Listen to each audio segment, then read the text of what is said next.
We had to travel light so we could travel far. The words of Hugh Mahon. Hey everybody, Rondo here with a look at our history. Like the country itself, the Junior Drum and Bugle Corps activity was going through some changes as the late 60s became the early 70s. The Troopers Jim Jones and the Cavaliers Don Warren had a men's room chat at a show that set the Combine in motion in the West and Midwest.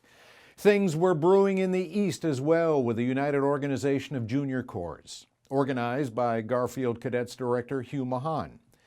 In the fall of 1971, these groups came together to form Drum Corps International.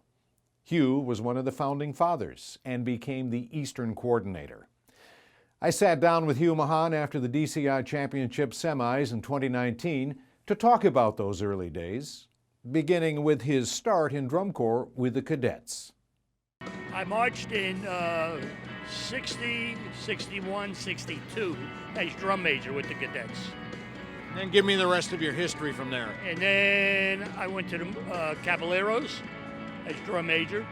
Then I left and started teaching some small corps. And then a fellow named Jimmy D'Amico, who was the director, asked me to come back and teach drill. My God, I'm going home, you know. And I didn't really know if I was ready to do that. But a leap of faith, so I went and I taught drill for a couple of years. And then for some unknown reason, I always joke around that Jimmy got mad at me and he made me the director. So I thought, well, what the heck is going on here? And that was fine. I just felt I had to do that. It was payback. So lifelong friends, lifelong with this thing here. Now, I heard that you helped bring about a fundamental change in the makeup of the Cadets. Here we go. Yeah, when I first went there to teach, I told Jimmy, the director, I really don't want the job. I love the job, but we need a color guard. We had 6 boys, and I look out and see the troopers out there with 12 rifles. So Jimmy said, yeah, I'll do it. I kept asking him. I'm writing drill with make-believe people in them, you know, color guard. And he did. He found a competitive color guard, winter color guard, no Corps Association. And in one fell swoop, we brought in about 22 color guard people. 22 girls into an all-male cadet corps. 22 girls, and it was, there were no standing ovations for it, believe me. I mean, it was like, because these guys were my friends. I marched with them. Huey, we never thought you would do that. So you got some resistance on that. Oh, absolutely. And I understood it. And then eventually, like all things, Steve, next thing you know, guys are dating girls in the color guard. It was all good. A couple of years, people are getting married, and that, boy, what a great idea that was here. Let's go back again to those early days of DCI. You do the first show, it's a success, but now you got to grow an organization around this show. I'm thinking these corps had some skin in the game.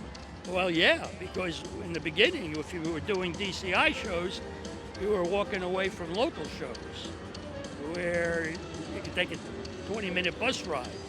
Next thing you know, a year or two later, we're on cruiser buses going cross country or going to Chicago, you know, and be gone for 3-4 weeks. Now it's more. But it was scary because you had, if it didn't work, it would have been a total disaster. But fortunately, back then everybody would volunteer. You know, what we need somebody to do this, whatever. Hands would go up. I'll do it. Do we need somebody to do that? Well, so everybody had skin in the game, but were willing to put in their 2 cents, you know. And the way it was set up, Dave Campshire had kind of the Midwest guys, the West guys, and you were the man in the East. Yeah. What did that involve? That involved convincing some people in the East that this was really going to be good for them. You know, it may taste like castor oil right now, but it's really going to be good for you, trust me. Yeah. And the East was a different animal than the Midwest. The Midwest was more compatible with one another. The East had all these conflicts in Blessed Sacrament and the Cadets and St. Lucy's and who was mad at this and who was mad at that. And when we started it, we couldn't put everybody in it. We picked out corps. We're going to write this corps, that, and then which was understandable. Why not us? We can't. We had to travel light so we could travel far. So that's what we did. And now what'll happen? Then we're going to have a contest, and whoever makes the final, you're in.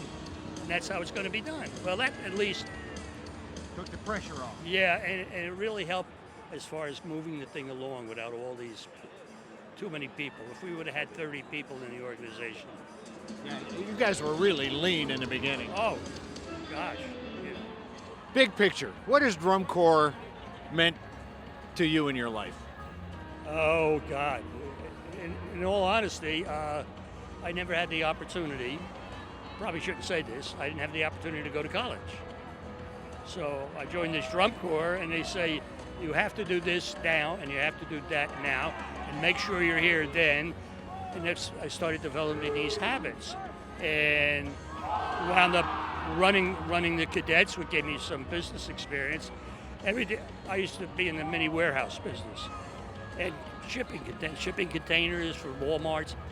Everything I learned here. Okay, how do you get along with people? If you promise something, do what you promised. And it was like, my God, this works. And I thought, and my wife would say, Huey, where'd you learn this stuff? I learned it in drum corps, I really did. Surround yourself with good people.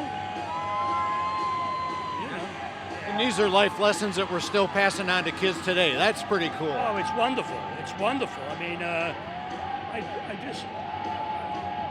I wish you could bottle when they had all the kids up in the stands there and they were screaming and carrying on. The energy is just like, it's electric. It's wonderful. So if they will use this stuff, that they don't even know they know it. But they will. Yeah. They will. And once those that grab hold of it, they'll be fine. They'll be fine. They'll be fine, said Hugh, indeed. Hugh wore his buddy Dave Shaw's Holy Name Cadet jacket that night as a tribute. Hugh is the only remaining member of the DCI Hall of Fame inaugural class from 1985. We wish him a happy 80th birthday, and we'd like to thank him for his vision and dedication that helped make Drum Corps International a reality.